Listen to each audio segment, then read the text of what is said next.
What's going on, MULN fans out there? Appreciate you guys for tuning in for another video. I know I haven't covered MULN stock in a few days, probably like a week. I've had so many things I've had to get done here recently for my transition into the civilian world. Been trying to make a lot of moves out here lately, and when I do a video update, I just don't want to do a quick video where I'm not really talking about anything. I want to give you guys some vital information that you may need going forward. So with that being said, hit that like button and consider subscribing to the channel to get more content coming from me. We're going to take a look at MULN's daily chart, and we can see that it is in this triangle pattern.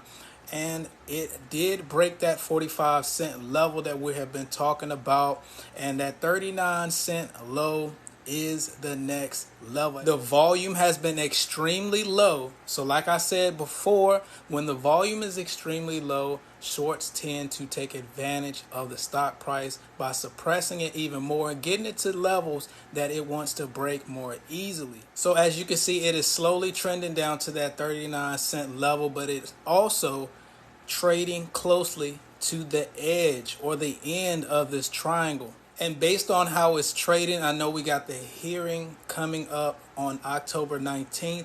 I expect MULN to be trading in this range between 45 and 39 cents. But I know, like I just told you guys, that shorts will be trying to attack that 39-cent level as it is trading towards the end of this wedge. Will it break down drastically, or will it continuously hold above 39 cents and get a bounce breakout out of this triangle to the upside? And if MULN stock is in fact being suppressed up until this hearing on October 19th, you better expect there to be some type of announcement that causes either downward pressure or upside, depending on the news, if MULN gets an extension or whatever the case may be.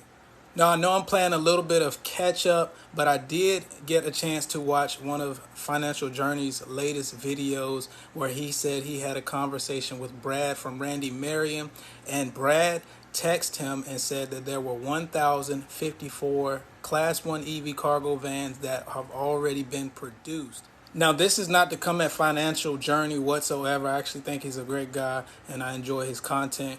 This is actually me trying to put some pieces together and figure out why Brad said there are 1,054 vans already produced. Because if we take a trip back a couple months ago, I made a video talking about the same number of vans. They were going to be sold to Randy Merriam. As you can see here in the closed caption of this screenshot, it says Randy Merriam says that there are 1,054. And they're speaking of the Class 1 vans. I also talked about why wasn't that number of vans being mentioned back when MULN sold 22 vans to Randy Merriam and reporting their first revenue. And this was around the time where Randy Merriam and MULN Automotive announced that they were sold out of Class 1 vehicles and Class 3 trucks up until December. So be sure to go back and watch that video if you didn't get a chance to.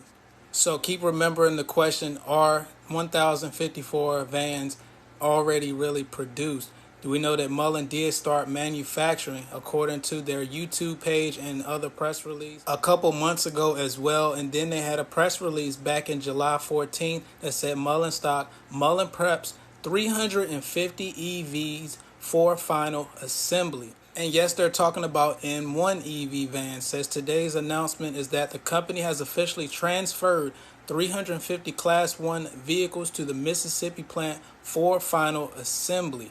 These Class 1 EV cargo vans will be fine-tuned and put together in the plant, with deliveries expected to start sometime later in the third quarter or Q4, which ends around December 31st.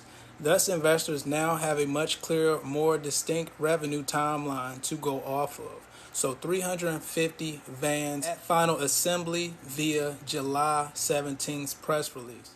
And Financial Journey did say during his video he was wondering why 1,054 Class 1 vans produced already, according to Brad from Randy Merriam, was not officially announced. How can they have 1,054 vans already produced when back in July they had 350 Class 1 vans going to final assembly? Maybe the others weren't ready, or maybe this is all they have right now. As I also mentioned before, Mullen Automotive did acquire Elm Solution, and then also back in October 3rd, 2021, Elm Solution had announced that their first vans, plural vans, were rolling off of the assembly line. They also say here the vans are produced in Mishawaka, Indiana. They were shipped to Randy Marion Automotive Group as part of a purchase order for 1,000 units, 1,000 vans.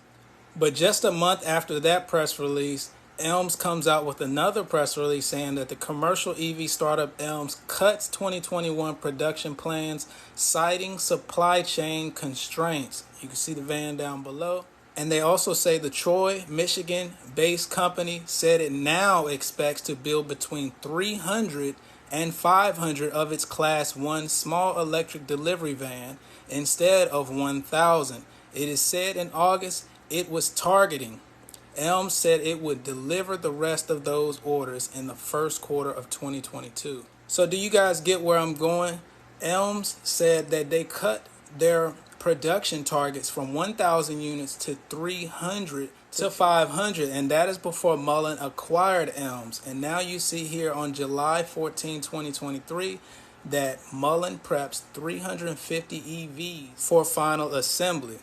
Elms plan to produce 300 to 500, and 2 years later, Mullen preps 350 for final assembly.